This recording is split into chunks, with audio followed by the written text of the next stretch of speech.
ನಮ್ಮ ಶ್ರೀನಿವಾಸ ರೆಡ್ಡಿ ಅವರು ಅಧ್ಯಕ್ಷ ಆದಾಗ ಒಳ್ಳೆ ಕೆಲಸಗಳು ಮಾಡಿದ್ದಾರೆ.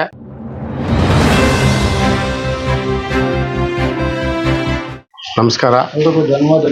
ಏನು ಇವತ್ತಿನ ದಿನ ನಮ್ಮ ಆತ್ಮೀಯ ಸಂಬಂಧಿಕರಾದಂಥ ಸ್ನೇಹಿತರಿಗೆ, ನಮ್ಮ ಸಂಬಂಧಿಕರೇ, ನಮ್ಮ ಶ್ರೀನಿವಾಸ ರೆಡ್ಡಿ ಅವರ ಹುಟ್ಟುಹಬ್ಬವನ್ನು ಆಚರಿಸ್ಬೇಕೆಂದು ನಾವು ಬೆಳಗ್ಗೆನೇ ನನಗೆ ಗೊತ್ತಾಗಿದ್ದು ಬರ್ತಡೇ ಅಂತ ಹೇಳ್ಬಿಟ್ಟು ನನಗೆ ಗೊತ್ತೇ ಇರಲಿಲ್ಲ. ಆದರೆ ನಾವು ಇನ್ನೂ ಚೆನ್ನಾಗಿ ಮಾಡಬೇಕು ಅಂದ್ಕೊಂಡಿದ್ವಿ.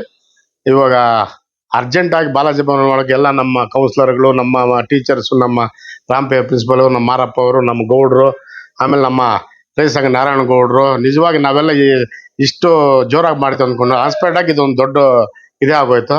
ನಿಜವಾಗಿ ನಮ್ಮ ಶ್ರೀನಿವಾಸ ರೆಡ್ಡಿ ಅವರು ಅಧ್ಯಕ್ಷ ಆದಾಗ ಒಳ್ಳೆ ಕೆಲಸಗಳು ಮಾಡಿದ್ದಾರೆ. ಅದೆಲ್ಲ ಈಗಾಗಲೇ ನಮ್ಮ ಮೇಷ್ಟ್ರು ಹೇಳಿದ್ದಾರೆ, ನಮ್ಮ ನಾರಾಯಣ ಗೌಡರು ಹೇಳಿದ್ದಾರೆ. ಅದರಿಂದ ಅವ್ರಿಗೆ ದೇವರು ಅಷ್ಟ ಐಶ್ವರ್ಯ ಕೊಟ್ಟು ಅವ್ರಿಗೂ ಅವ್ರ ಫ್ಯಾಮಿಲಿಗೆ ಒಳ್ಳೇದಾಗಲಿ. ಇನ್ನೂ ಅವ್ರು 100 ವರ್ಷ ಇದೇ ರೀತಿ ಬರ್ತಡೇ ಮಾಡ್ಕೋಬೇಕು ಅಂತೇಳಿ ನಾನು ಎಲ್ಲರ ಪರವಾಗಿ ಅವ್ರಿಗೆ ಶುಭಾಶಯಗಳು ಕೋರ್ತಾ ಇದ್ದೀನಿ.